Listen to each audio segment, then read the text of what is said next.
Blackpink မှာဝင်၄ယောက်ရှိတဲ့နေရာမှာဂျီဆူကလွဲပြီးတော့တခြားမှာဝင်၃ယောက်ရဲ့ interview တွေကနေပြီးတော့လှတဲ့စကားလုံးလေးတွေကိုကျွန်တော်ပြောပြနေကြဆိုတာကိုကျွန်တော်ဗီဒီယိုကိုကြည့်ရလူတိုင်းသိမှာပါကွာဆိုတော့အမှမေးစရာတစ်ခုဖြစ်လာတာက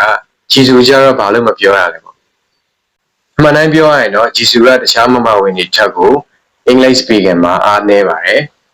အဖွင့်လိုက်ခေါ်တဲ့ interview တွေမှာဆိုရင်ကွာတခြားမမဝင်၃ယောက်ကစကားတွေဖောင်ဖွဲ့ပြီးတော့ချွန်းချွန်းဝေးအောင်ပြောနေပေမဲ့လို့ဂျီဆူကကျတော့တောက်လိမ့်မှာပဲမြန်ထိုင်ပြီးတော့ကြွက်ကလေးတစ်ကောင်လိုပဲဘာမှမပြောနိုင်ပဲနဲ့နေနေတာကိုလည်းတွေ့ရမှာပါသူ့မှာအင်္ဂလိပ်စကားတစ်ခုပြောရအောင်လို့တော်တော်လေးစူးစမ်းရတယ်ပေါ့လေတော်တော်လေးအားထုတ်ရတယ်တခြားမဝင်၃ယောက်ဖြစ်တဲ့ Lisa တို့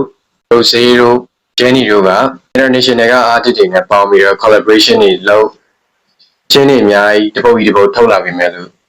ဂျီဆူတို့ကြတော့ collaboration ကလည်းမရှိသလောက်ကိုအားနည်းပါတယ် international ကိုထိုးဖောက်မဲ့ sound တွေကလည်းသူ့အတွက်တော်တော်လေးကိုခက်ခဲပါတယ်ဒါပေမဲ့ဂျီဆူအင်္ဂလိပ်လိုပြောတဲ့စကားလေးတွေရှိပါတယ်ဆိုတော့အဲ့ဗီဒီယိုလေးတွေကိုပြောစီချင်တယ်ဆိုရင်လည်း comment အောက်မှာမှတ်ခဲ့ပါကျွန်တော်စုပြီးတော့ပြန်ပြောပြပါမယ်သူအင်္ဂလိပ်စကားပြောတဲ့ပုံလေးကကျွန်တော်သဘောကျတယ်ကွာကြိုက်တယ်